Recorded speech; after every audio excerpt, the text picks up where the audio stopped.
नमस्कार, मैं हूं आपके साथ प्रीति और आप देख रहे हैं स्टार टीवी बिहार।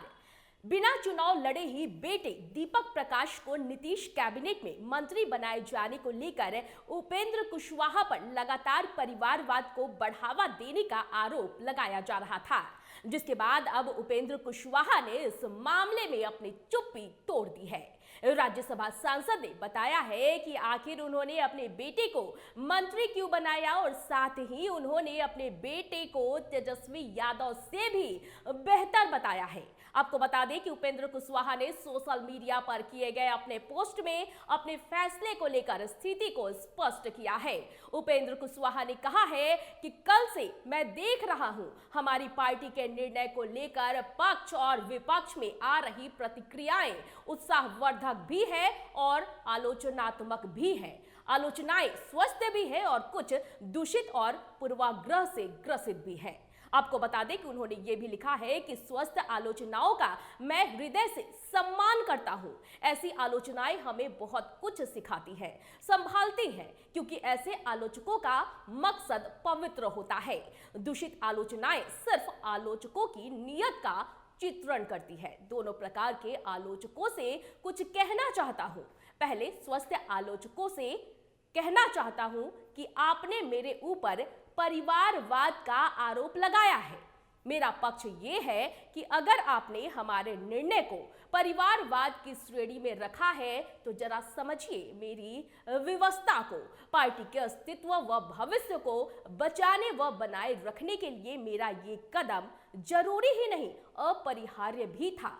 मैं तमाम कारणों का सार्वजनिक विश्लेषण नहीं कर सकता, लेकिन आप सभी जानते हैं कि पूर्व में पार्टी के विलय जैसा भी अलोकप्रिय और एक तरह से लगभग आत्मघाती निर्णय लेना पड़ा था, जिसकी तीखी आलोचना बिहार भर में हुई थी। उस वक्त भी बड़े संघर्ष के बाद आप सभी के आशीर्वाद से पार्टी ने सांसद विधायक सब बनाए, लोग जीते और निकल लिए। झोली खाली की खाली रही, शून्य पर पहुंच गए।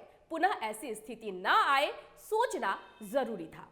सवाल उठाइए, लेकिन जानिए आज के हमारे निर्णय की जितनी आलोचना हो, लेकिन इसके बिना फिलहाल कोई दूसरा विकल्प फिर से शून्य तक पहुंचा सकता था। भविष्य में जनता का आशीर्वाद कितना मिलेगा मालूम नहीं, परंतु खुद के स्टेप से शून्य तक पहुंचने का विकल्प खोलना उचित नहीं था। इतिहास की घटनाओं से यही मैंने सबक ली है।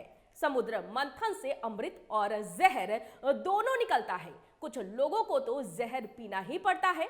वर्तमान के निर्णय से परिवारवाद का आरोप मेरे ऊपर लगेगा, यह जानते समझते हुए भी निर्णय लेना पड़ा, जो मेरे लिए जहर पीने के बराबर था। फिर भी मैंने ऐसा निर्णय लिया। पार्टी को बनाए और बचाए रखने की जिद को मैंने प्राथमिकता दी। अपनी लोकप्रियता को कई बार जोखिम में डाले बिना कड़ा या बड़ा निर्णय लेना संभव नहीं होता, सो मैंने ले लिया। पूर्वाग्रह से ग्रसित आलोचकों के लिए बस इतना ही कहना चाहूंगा कि सवाल जहर का नहीं था, वो तो मैं पी गया। तकलीफ उन्हें तो बस इस बात से है कि मैं फिर से जी गया। अरे भाई, रही बात दीपक प्रकाश की, तो जरा समझिए, विद्यालय की कक्षा में फेल विद्यार्थी नहीं है। मेहनत से पढ़ाई करके कंप्यूटर साइंस में इंजीनियरिंग की डिग्री ली है। पूर्वजों से संस्कार पाया है उसने। इंतजार कीजिए, थोड़ा वक्त दीजिए उसे, अपने को साबित करने का करके दिखाएगा, अवश्य दिखाएगा। आपकी उम्मीदों और भरोसा पर वो खरा उतरेगा। वैसे भी किसी भी व्यक्ति की पात्रता का मूल्यांकन उसकी जाति या उसके परिवार से नहीं, उसकी काबिलियत और योग्यता से होना चाहिए। तो आपको बता दें कि उपेंद्र कुशवाहा ने ये सारी बातें सोशल मीडिया के जरिए कही है। आपको ये भी बता दें कि लगातार उपेंद्र कुशवाहा पर परिवारवाद को लेकर के सवाल उठाए जा रहे थे, क्योंकि उपेंद्र कुशवाहा के बेटे चुनावी मैदान में नहीं थे, उन्होंने कोई चुनाव नहीं लड़ा है। बावजूद सीधे कल जब मुख्यमंत्री नीतीश कुमार मुख्यमंत्री पद की शपथ ले रहे थे और जब वहां पर मंत्रियों को शपथ दिलाया गया तो अचानक उपेंद्र कुशवाहा के बेटे को देखा गया, उन्होंने भी मंत्री पद की शपथ ले ली और उसके बाद से ही लगातार उनके ऊपर परिवारवाद के सवाल खड़े हो रहे थे। लेकिन अब उपेंद्र कुशवाहा ने सभी नेताओं का या फिर यूं कहे तो सभी आलोचक है उनके मुंह को बंद कर दिया है। उन्होंने साफ तौर पर बता दिया है कि उनका निर्णय जो है वो पार्टी के भविष्य के लिए था। तो इस वक्त की खबर में फिलहाल इतना ही, मुझे दीजिए इजाजत, लेकिन देखते रहे स्टार टीवी बिहार। धन्यवाद।